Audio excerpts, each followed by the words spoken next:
She reads the initial volume and records it in her notebook.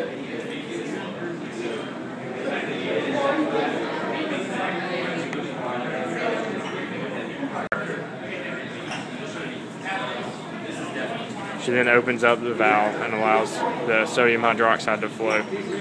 As you can tell, the water in the flask is turning pink.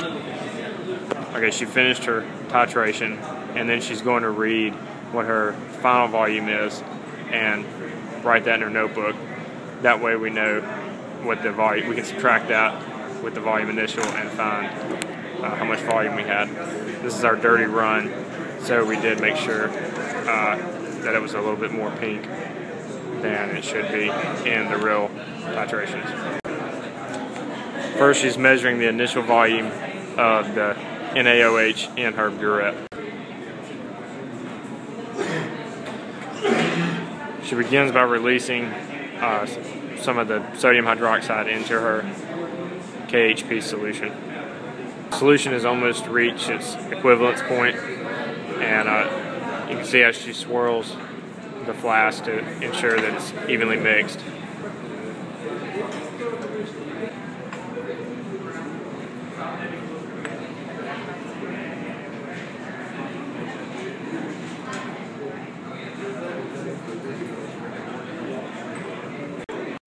Alright, so this is the titration.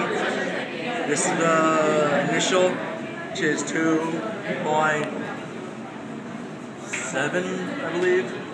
2.7. So then I write that down here.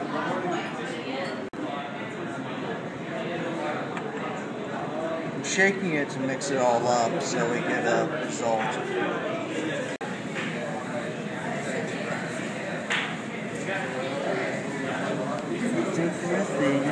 Is that good?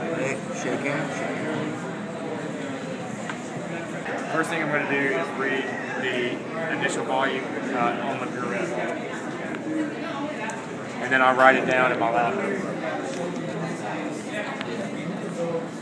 I'm swirling the Erlenmeyer flask to make sure that the solution is thoroughly mixed in order to make sure that we reach the equivalence point at the right time.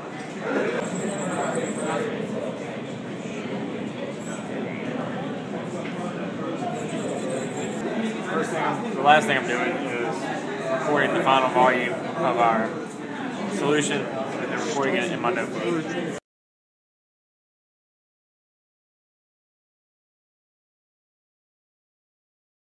Priming the burette is done before the titration starts.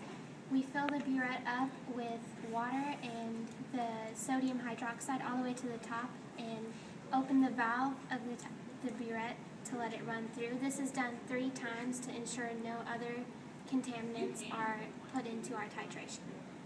Titrations are performed in order to calculate the concentration of an unknown solution by titrating the unknown with the solution of a known concentration. Before you begin, you must know the molarity of the known substance, the initial volume of the solution in the burette, and the volume in the flask. The final volume of the solution should be recorded in order to determine the total volume and then the molarity.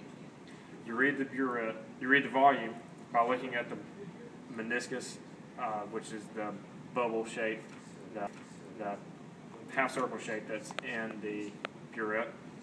Read it from eye level and read from the bottom of the meniscus in order to find the proper volume.